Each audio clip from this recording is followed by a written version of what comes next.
like the only thing that I enjoyed tonight. This. Danny Elfman's original score for the first Beetlejuice way back in 1989. You get that from the beginning, and that's when I was like, okay, I'm down for this. This will be fun. I can't wait to see what Tim Burton has created here so many years later. And then I sat through Beetlejuice. Oh, God. This is not going to be a long stream tonight, guys. This is going to be short because it was brutal. I really did not enjoy my time watching this movie. And I know it's going to make a lot of people angry. Like, oh, Weber, you're the worst. You don't love every movie. What's wrong with you? How come you don't love everything? That's what we want you to do, especially the AMC shills. All the AMC shills out there that are like, oh, I want my stock to go higher. I want you to praise everything and say AMC is the best thing ever and cinema's never going to die and everything's great. Guess what? I'm not doing that shit. That's not why I started this channel, to be one of your shills for your fucking stock. Okay? I don't give a shit where your stock goes. I don't care. If you are that invested in something where you lose the ability to be critical of anything involving that thing that you're so invested in, then you're compromised. You're not interesting to me. You're the problem with the world, man, because then you're unreliable. I can't trust you because at the very minimum, I don't even know if you're authentic or if you actually believe what you're saying. At least when you come here to MMT, you know that's what you're getting. You're getting somebody who, even if I don't like a film, then at least you know I'm honest about it. And I'm not holding back. And I have reasons. And I'm going to tell you why here in a very tight stream tonight, because this film did nothing for me. This film really screams, why is it even in existence? And yet, oh, the AMC shills are already angry with me for my tweet reaction, which, as I pull up here, all AMC shills, roll up if you want to, because I'm in the right, you aren't. You guys, seriously, your jokes. If you sit there and talk about something all the time like, well, this has to be good because I'm a fan of something. I don't care if you're a fan of something. I'm a fan of The Ohio State University. If they play a shitty game, I'm going to hammer them. Do you guys understand that shit? Do you get that? Why do these people not, listen, if you're an AMC shill, don't come back. Don't bother. I don't want to see you here because you are broken. I don't want, you're so uninteresting to me. You're such, shilling is so grotesque. It's like, ugh, that's the AMC shills. Hold my stock to the moon, everybody. Go watch Roaring Kitty for that fucking shit. I don't care. Do you think I give a shit? Think I need any of you in my life? What have you done for me? Nothing. I don't need you. I don't care. So, welcome to MMT, where I'm trying to appease you guys. Give me a fucking break. Here we go. Congrats, Warner Brothers. You now own two of the worst films of one of the worst years we've ever had in cinema. This is truly, 2024 has been torturous across the board. So many films. Horizon, guys, listen. Don't make me destroy Horizon again. Don't. Horizon is an embarrassment of a directorial effort from Kevin Costner. He has no directorial calibration on that film. Go back and watch the stream. I'm not going to hammer it. Warner Brothers, the fact you released it, I don't care if you spent a dime on production. I would never release that film. Beetlejuice is not as bad as Horizon, okay? Let's make sure that's clear. It's not as bad. But there's no reason for it to exist. It does exist. So if it does exist, then you have to give me a reason for it to exist. But the problem is, this is not only unfunny, it's unpleasant, right? You think Beetlejuice, and you go back to when I initially watched that film way back in the late 80s. I remember Tim Burton, right? You go back to Tim Burton, he has, obviously he's always got that weird vibe, that macabre edge. And I think that obviously it carries through to today. The difference is now, when I watch a Beetlejuice, it has a darker heart. It just doesn't have the purity that his old films did. Go back and you look at a Frankenweenie, another weird Tim Burton film, but it had that heart that was a good soul, if you will. And I think this film has less of that. Okay, you really feel that in this film. I mean, I was in misery watching this film. I'm going to tell you something that's going to blow your minds, and no one else is going to tell you this, but I'm going to tell you this. This is how bad this film is. I just watched the trailer. I'm going to show you some of the trailer in a minute. This is how bad the film is. The joke that's in the film was replaced in the trailer, and I'm going to show you here tonight. That's why we're better than everybody else. So AMC shills, keep doing you. You're boring. God, you're boring. Literally, if I were to talk to someone at a party and you said you're an AMC show, I'm walking off. I'm not interested. You have nothing to offer me other than to the moon, everybody. Let's go buy AMC stock. Let's go buy all those goofy popcorn containers. Oh my God. Fucking clown show, man. Seriously. Be more interesting than that. Do not be so involved in something that you only can see positives. Boring, lame. Do not be too political. Do not be all left, all right. Lame. We're none of those things. I don't have interest in that. Okay, here's why this film is bad, and get ready. Come on in, comments. Roll up, everybody. Roll up. Johnny, 100%. I mean, no question that this is a filmmaker that is going down, like, hard. Here's the problem with this film, and it's a major problem. Let me just show you some of the cast here for this film. I'm going to do the rest of the stream like this, like a Chris Farley kind of thing. Listen, there's so many fucking people in this movie. Here's the thing. What do I always tell you guys? Whenever you make a film, when I'm writing a film, which we are, and it's going to be better than Beetlejuice, that's for fucking sure. I promise you that. You don't have 17,000 characters and have to have all their storylines intertwined in your film. First of all, obviously, we get Beetlejuice coming back. We've got Winona Ryder. We got Mom. Catherine O'Hara's here. We got Jenna Ortega. Of course, we've got to have the daughter, and then we can have the romance and tack that on, right? Here's the teen romance. Oh, no, it's actually a guy who's trying to take her soul. We got William Dafoe playing a deceased actor who's chasing down Beetlejuice and anyone who breaks the law in the underworld. Justin Theroux, Jennifer Aniston's former squeeze, who is super annoying in this movie. He's the producer of Winona Ryder's ghost show where she goes in and stays in a haunted house and gets freaked out. And then we have Monica Bellucci, who, at one time was one of the hottest actresses in Hollywood. I mean, I'm talking physically, right? I mean, listen, we're all getting older. I'm not 28, for fuck's sake. But now, okay, so she plays, this is the greatest introduction ever. She plays the former wife of Beetlejuice who gets reincarnated and stitches herself together with a staple gun. Isn't that awesome? There's kids in my movie, like young kids, right? Because Gen X is going to take the kids. These kids are like, what am I watching? I'm watching a woman put herself together with a staple gun. Let me staple my face together, my arms, my torso, my legs. This is bad. I'm like, I don't even want to watch this at this point. And then we also have the love interest of Winona Ryder, Arthur Conti, who reminds me of the dude from Baby Driver who was canceled. So we're like, can we get a guy who looks like the guy from Baby Driver who is canceled? We can use him as the new Baby Driver guy. That guy's name is, I forget at this point. That guy, he's in this movie. Not him, but the guy who looks like him, the foe, the doppelganger. You've got so many things going on, and none of the jokes work, okay? And like I said, just think about all of the characters I just threw upon you, and then imagine a film that tries to suture it all together like Monica Bellucci with her staple gun. That's the perfect metaphor for this film. You're watching Beetlejuice when her character puts herself together with the staple gun.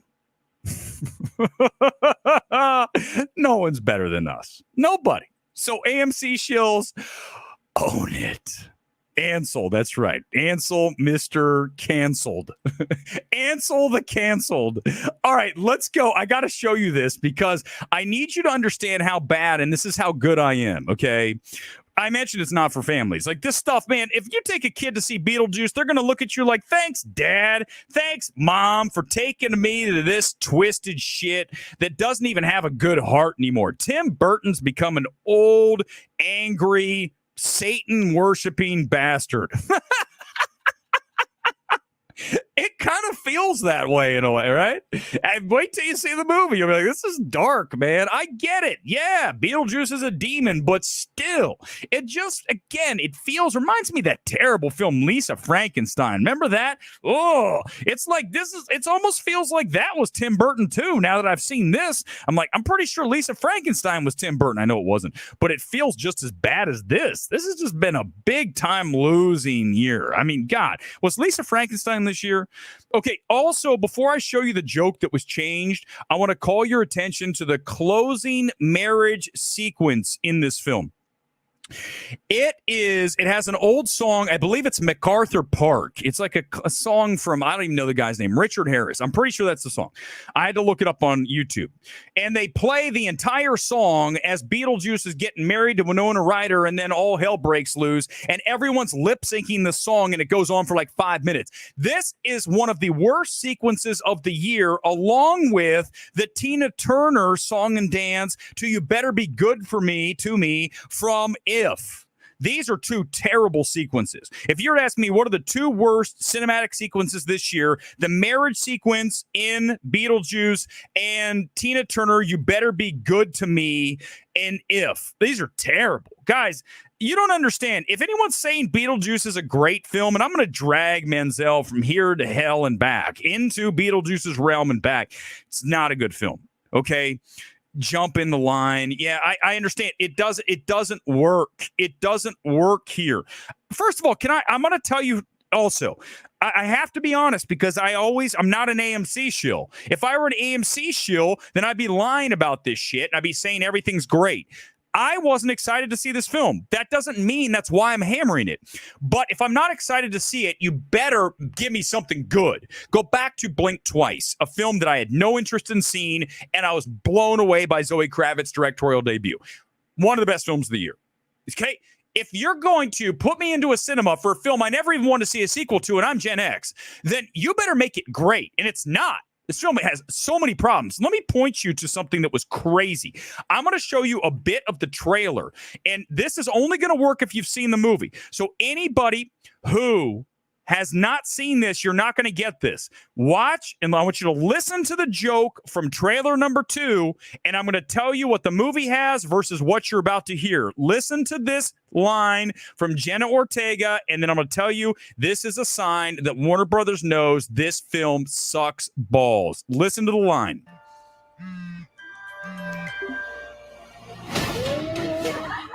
Here it comes. When you're all driving carpool and banging your Pilates instructors to fill the empty voids in your life, we'll see who gets the last laugh. Pause. Do you know what the line is in the movie? Okay. Her friends do the same thing with the ghost. Her line is, when you're on your third kid from your second marriage. That they changed the joke for the trailer. So the movie has a different joke. That's how good I am. Nobody else is this good. Chris Stuckman, he'll put you to sleep. I just slaughtered this film right here to tell you that Warner Brothers knows this film is so terrible, they replaced the joke that's in the actual film and put a different one in the trailer. Do you guys even grasp the magnitude of that? Do you understand how fucked that is? Do you get that the only reason you do that is you know the movie's bad, so you're going to rewrite the trailer? I don't think you guys understand. Do you know how messed up that is? AMC shills, I own your asses every fucking day. Don't forget that. So when you come in here, I bring receipts. And I like Monica Bellucci's character in this film. Staple them to your fucking forehead. Because that's how we roll. Nobody can hang.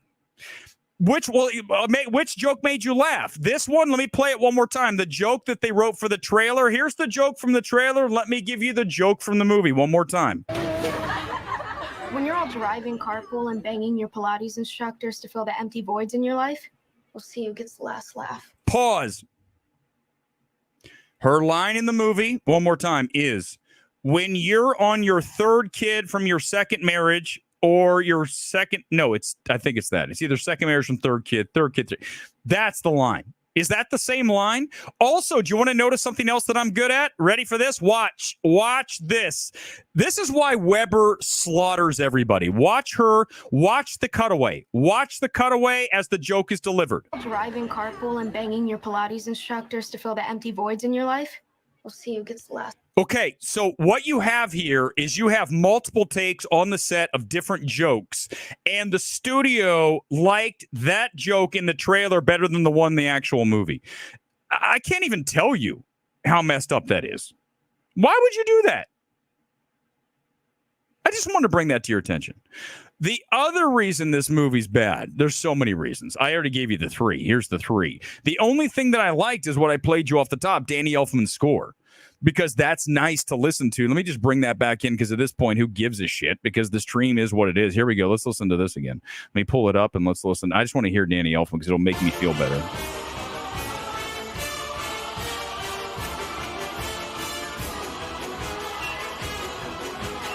No, we'll watch her review. I got time. Let's do it. See, that's got that, spring. It's got that fun, that joyful feel. And then the film here's a drag.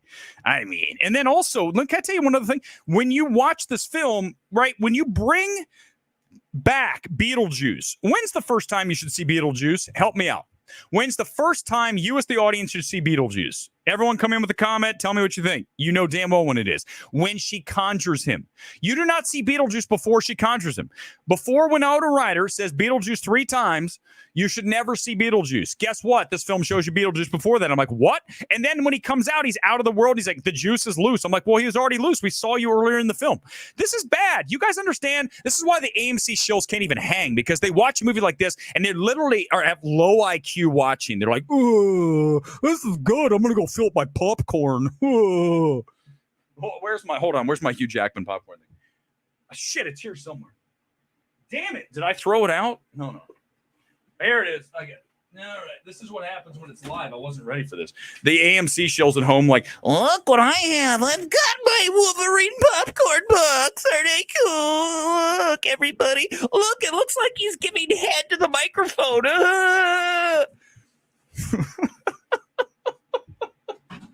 I don't know what to tell you guys. This is the channel. I'll do whatever I want. All right, let's do the sales check because I've just eviscerated this film. By the way, 50% only because of Danny Elfman's score. That's the only reason that I'm giving this film a 50%. Let's check the sales. Here we go, live on the AMC website. That is. Here we go. It is. This is the 7:45. Actually, I queued this one up early. You can see it looks really good. Let's check a live and see what we got going on here. IMAX 9:45 tonight at AMC 16 looks really stacked for a late screening. Let's also go to Prime. No, let's do Dolby 8:30. Just went off. Let's see if we can still get this up. That looks really good. Everything but the first 3 rows. That's solid for a Thursday night. And we go over to Universal, and then I'll give you my number for the weekend. A lot higher than I expected because I'm listen, I got to look at the tracking. That looks good for that's a huge auditorium. Like I said, IMAX Universal's massive. Okay, so I did not expect this film to be anywhere near this number, but because I am hearing over 100 from virtually everyone, I have to push. I'm going to take the low end of that and put it at 105. I'm not going to take it at 120, 130, 140 because I'm telling you the audience is going to come out and say this isn't that good. Now, if you think it's great, you're falling into the nostalgia bait thing, and that's fine. That's you. The problem is the film's not great. Okay, it's just not. I'm 100% correct, and you don't replace a joke from the film in the trailer if you think the film's great. If the joke's great, you use the fucking joke, right? But it's not. So they're like, let's just change this. And I'm sure I didn't even watch the rest of the trailer. I'm sure probably the entire trailer's replaced because the movie's so bad. I don't even watch the whole thing. I don't want to watch this movie again. You've got so much going on and none of it's funny. And none of it is there. Oh, by the way, here's Monica Bellucci stapling her face together. Let me just show you that so everybody can see, so that at least you know that I didn't make up the fact that she staple guns her face. There she is. Monica Bellucci as this is Beetlejuice and captured in one frame, one celluloid frame. This is the entire film put together with what's it called? Nail gun. What? Staple gun. Scream 6 was terrible. Mega Swiper. So terrible. I wonder if they think this will be a bigger success than it actually will be. Maybe the hype is certain. Listen, Mark, I'm telling you, I only put it at 105 because I'm being told it's being that. After seeing it, I don't see how this film even gets to like 75. I mean, it's not worthy of getting to 105 million. But then again, you go back and you look at a Planet of the Apes, King of the Planet of the Apes, not a great film. It ended up with like 50 something, but this is 100. I can't believe this film's going to be at 100. So I don't, listen, Mark, I hope you're right. I don't want to see this film succeed because I don't think it's good. I mean, guys, I don't want to do this and watch these kind of films. Listen, remember, whenever I fall back on a fix of a film, I'm going to say tighten the scope. I'm going to say bring your characters down. I'm going to say, I understand it's Beetlejuice. I don't care. Make it about Winona Ryder as an adult and she's struggling in life, not the fact she's hosting a very successful syndicated show about ghosts. Make it about her and maybe she hasn't moved on and she loses her dad and it's more about grief. And then you can bring it into the heart of the film. So this goofy, Tim Burton did not write this well. It's not a well-written film, guys. Do you understand? I understand I'm asking for a different film, but which is better? What I just told you is a better film. Then you can splinter in the goofiness. You can work it in, but you have to have the heart. And instead, you get a film that is a total goof the entire time. And it's bad and so many characters and unfunny. And it's just, God, man, this is not well written.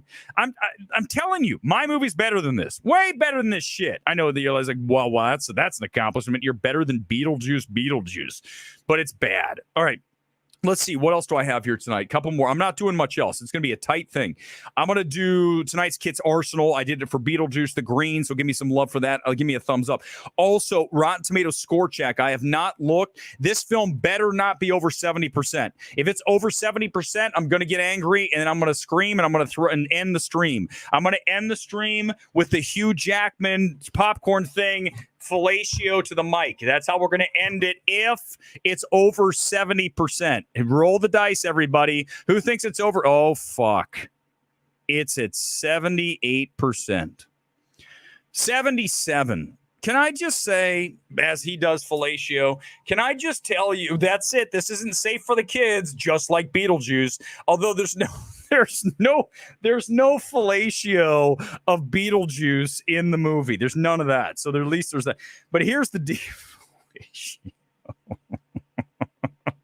Here's the deal.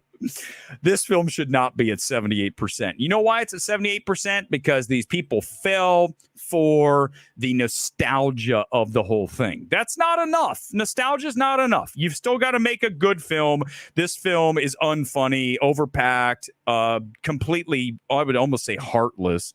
I mean, it's just a goof, the entire film. Did anyone hammer this film like I did? Let's go through a couple reviews. Did Grace Randolph hammer it? Let's listen to Grace Randolph, because I know I don't ever, watch her except with you guys. So let's just see what she had to say. Sometimes she gets it right. If she got this right, she said it's bad, then she got it right. Okay. If she misses, here we go. Hold on. Oh, she really liked it. What? Hold on for a second. Let's listen to her. She sounds like she doesn't like it, but then she says she likes it. You guys ready? It's the game we like to play. Let's watch Grace Randolph and make fun. But there's an aspect to it which is complex. It's complicated, particularly approaching the film as a female, not just a female critic, but a female viewer. And at first I resented the movie for putting me in this position. I was like, man, couldn't this just be a fun movie? Why do you have to throw this curveball that I have to deal with? But I'm very proud of myself. I thought about it, and I tried to put myself in the from the perspective of the filmmakers, and I tried to understand why they did what they did. What made a bad movie? Because I don't know. Yeah, are you the fact that they overcomplicated it, that they stuffed all these characters in? There's too much going. You should have just streamlined it and made it more about grief, loss, and the connection between Winona Ryder and Beetlejuice. You could have done that and made a better film. Is that what it is, Grace? Is that what you're trying to say? Holy shit! Do I have to sit through all these chapters? Are all those the chapters that I have to sit through? All of these things? I'm not sitting through this. You guys are crazy. For 20 minutes, I got to listen to 58 purple chapters. This is like, man, I feel like I'm watching Strange Darling again. Oh, no, I'm kidding, JT. JT, if you're watching, if you watch this later, that's a joke. It's not. I like the film. Okay, I'm not watching all 20 things, but of course, yeah, whatever. Bunch of storylines that have no resolution, no flow. It's not good. 2x speed. I'll watch it for a second at 2x speed, Aaliyah. Thanks for the advice. Let's see if I can. Let's watch it at 2x speed, everybody. And I think I do kind of understand it, even though I don't think it totally works. But I think it creates a more interesting and healthy and constructive conversation about this aspect of the film. So we're going to discuss as best we can in a non-spoiler review, but I'm very curious for you to see this movie and for us to begin this conversation.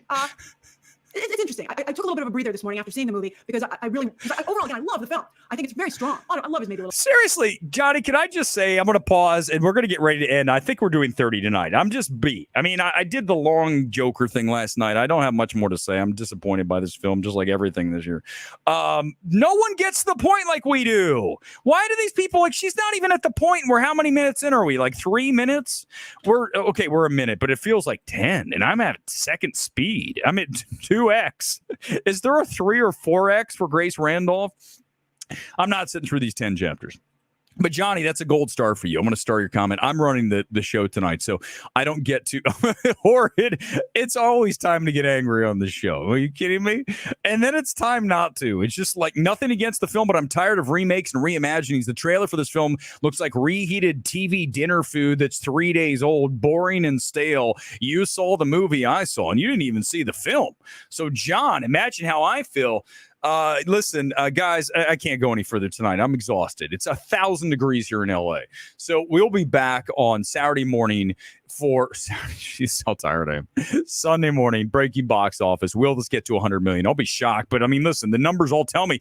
All the projections say it is. So I'm going to have to go there. I'm taking low. I'm taking the low. If it comes in under 100, I'm going to kick myself and I'm going to kick my popcorn bucket across the room at live if it goes under 100 on Sunday morning, because I had this feeling that this film is not going to be as big as everyone thinks it's going to be, especially after watching it. Sorry, AMC shills. I'm so sorry that you guys are angry that I don't love all your films. I want to see you rage on Strange Darling film. Oh, that'll be Sunday. We'll do that Sunday. Can I just real quickly on that? I want to mention this because if I forget Sunday, bring that back to me, Luis. I will forget it. No, I don't. Megan, no, I don't hate it. I have issues with it, but I don't have the issues Film Twitter has with it. Film Twitter is a miserable group of weirdos, okay? And you're going to say Weber's miserable. He hates this. He said this movie's bad. Yeah, but I don't also attack, well, this doesn't paint women in the right light, or, you guys, it's like literally the whiny blue-haired weirdos. That's why I don't want any part of Film Twitter. Why do you think I don't go to these critic screenings? I walk in, I look at these people and go, I don't want to hang out with you. You guys are not the people. These are the people that complain on Film Twitter. I don't want to hang out with them. I don't want to see them. And the fact that they're raging against Strange Darling for whatever reason, because they're generally miserable people, says the guy who just hammered Beetlejuice. I'm not miserable all the time. The stream can get nasty, but it's not like these people. I don't go on Twitter and rage all day. Well, this is terrible. From the female point of view, it's about, shut up. Shut up, Film Twitter. We'll do that Sunday night. Live from the City of Angels. As always, a pleasure. Peace out. We'll see you back here Sunday. Both streams. Good.